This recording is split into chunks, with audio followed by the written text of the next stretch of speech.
سیدنا جابر بن عبداللہ رضی اللہ تعالیٰ عنہ سے روایت ہے کہ نبی صلی اللہ علیہ وآلہ وسلم نے ایک عورت کو دیکھا، وہ آپ صلی اللہ علیہ وآلہ وسلم کو اچھی لگی، اس لیے آپ صلی اللہ علیہ وآلہ وسلم اپنی حرم پاک سیدہ زینب رضی اللہ تعالیٰ عنہ کے پاس تشریف لے گئے جبکہ وہ چمڑا مل رہی تھی۔ پھر آپ صلی اللہ علیہ وآلہ وسلم نے ان سے اپنی حاجت پوری کی اور فرمایا، بے شک عورت شیطان کی صورت میں متوجہ ہوتی ہے اور شیطان کی صورت میں ہی پیٹھ پھیر کر جاتی ہے،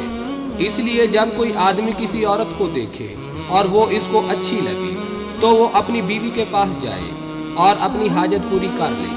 یہ چیز اس کے نفس کے برے خیال کو ختم کر دے گی۔ حضور نے فرمایا، اللہ اس شخص کے چہرے کو تر و تازہ رکھے جس نے میرے سے کوئی حدیث سنی، پھر جیسے سنی ویسے اسے آگے پہنچا دیا۔